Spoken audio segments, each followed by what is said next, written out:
C'est ici, sur ce terrain de 9000 m², que l'unité de fabrication de bitume doit être installée. Capacité de production à l'année, 60 000 tonnes. Dans cette petite commune de 1400 habitants, la municipalité voit plutôt la chose d'un bon œil au nom du développement et de l'emploi local. C'est une zone d'activité qui a été implantée sur ce secteur de la commune, qui n'a pas de contraintes particulières par rapport au type d'activité qu'on doit y implanter. Ce projet concerne des entreprises locales qui veulent faire leur propre production. Pourtant, le bitume échauffe les esprits. Un collectif contre le projet vient de voir le jour. Sablonceau, Saujon, nos goudrons, c'est son nom. Ses opposants contestent d'abord la méthode employée.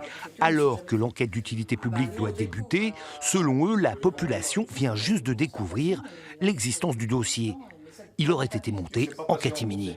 C'est par une information de la lettre numérique de la mairie que j'ai reçue dans ma boîte mail et où il s'avère que finalement nous sommes très peu d'abonnés à cette lettre. Nous n'avons rien sur les panneaux d'affichage et nous n'avions jamais entendu parler de ce projet avant. Et sur le fond, le collectif pointe les nuisances possibles. Les mauvaises odeurs bien sûr, mais au-delà, l'émission de particules délétères pour l'environnement. On est tout près des marais ostréicoles et tout ce qui est bassin de Seudre, etc., ça va avoir des conséquences toxiques justement dues à ces particules. Nous avons rencontré le principal porteur du projet. Il exploite 2 unités semblables, dont une en Charente-Maritime à Saint-Sauveur-d'Aunis. Pour lui, son activité est sévèrement encadrée et offre toutes les garanties sanitaires possibles. On a des contrôles sur les ruissellements, les eaux de ruissellement. Sur les poussières, il y a des poussières dues au trafic des camions. Donc ça, c'est comme des sites industriels classiques. Et puis il y a les poussières qui sont provoquées par la fabrication des enrobés.